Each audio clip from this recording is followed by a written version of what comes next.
Hey, good afternoon. It's Wednesday, August 17th. Thanks so much for being a part of my channel, Everyday Talk 24/7. Great to have you with us. I talk all the time about how much I value and appreciate your comments and feedback. And some really good comments, one in particular from the video yesterday about curiosity, about the heart.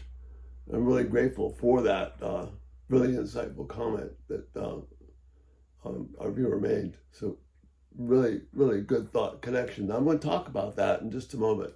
But before I jump into that, just want to kind of share a personal thing, kind of cool thing happened. I've got this little book, Everyday Talk about Sex and Marriage. It's been out for a while, published by Shepherd Press. You can get it at Shepherd Press or Amazon. But really cool thing that just happened, that there's a company, publishing company, that has published the book in French. So I'm kind of excited about that. Just thoughts about how to talk to children, really any of us, about issues of sex and marriage and sexuality, and how our culture has been kind of just blown in a totally different direction from what God has for us. So again, thanks to Shepherd Press and thanks to the French publishers for getting this out. Anyway, just kind of a cool thing. Just wanted to let you know about that. Okay. Guarding our heart is a biblical theme. And what we talked about yesterday's video is that curiosity is something that stems from a good thing. We were created in the image of God to occupy and control the earth, to be explorers, to do things and bring honor to God, to bring out all the wonderful capacities of the human spirit as God's image bearers, male and female. That's what God called us to, and it's exciting. But then sin enters into the picture.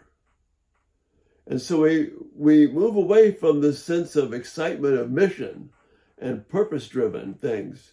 So we make the reputation of God great. We make him heavy. We make him just wonderful to behold.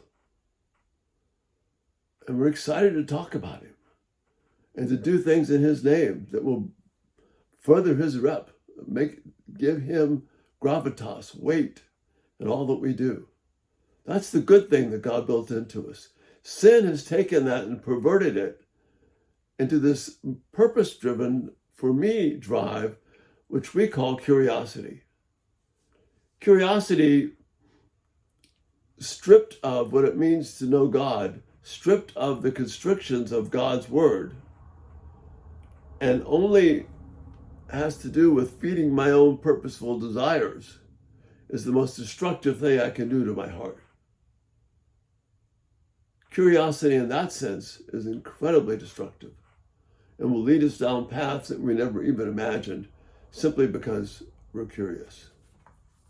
So in the Proverbs, you're familiar with the passage, Proverbs 4:23, it says, above all else, guard your heart. And this particular translation reads this way: guard your heart above all else, for it determines the course of your life. And various translations will read a little bit different, but this is what it's getting at. Your heart, your inmost being, that's what determines the course of your life. Proverbs 14, yesterday what we looked at is this idea that there's this way that seems right to a man, to a person, to a woman, to a child. But the end thereof is death. Because that way that seems right, if it's stripped from my mission to bring honor to God and replaced with a new mission to satisfy my desires, my curiosity, my thoughts, to bring excitement to me, to, it sounds a little bit more tame. Well, what interests me? Well, you see, even that rather tame idea of what interests me, if it's stripped away from the purpose of God, then it becomes just as deadly as someone who's in an all-out search of flamboyance and lust for their own desires. That's what Proverbs this morning is about. So curiosity is about searching for excitement and interest, which primarily benefits me because I'm intrigued by it, because I want to know. In contrast, what protects your heart is I have a sense of being mission driven, where everything I do is a good excitement of how can I bring honor to God. If you're a musician, can you turn this gift that you have into something that reflects and beautifies the very character of God? If you're an artist, the same way. If you're a businessman, businesswoman, can you turn your business into something that is a testimony to the wonder and grace of God instead of just simply the desire to make my life better? When you play a sport, when you do your hobbies, when you outdoors, when you, whatever it is, you hike, whatever activity that you do, can you focus that about are you focusing just on what brings interest to you and your own personal quest?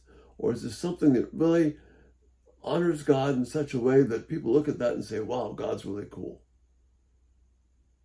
See, that's the difference between being mission-driven and being curiosity-driven.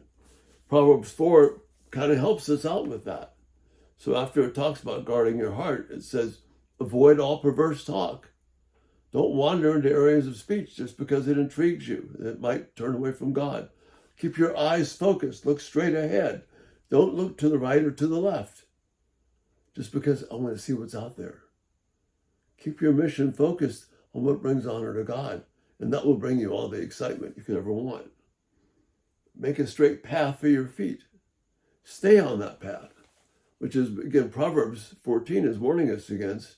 There is a way, there is a path that seems right, but the end is death. And when I leave that path of wanting to bring honor to God in everything that I do, that's when literally all hell breaks loose. And we start asking the question, what on earth just happened to my life? And then the last verse says, don't get distracted, don't get sidetracked. Keep your feet on that path.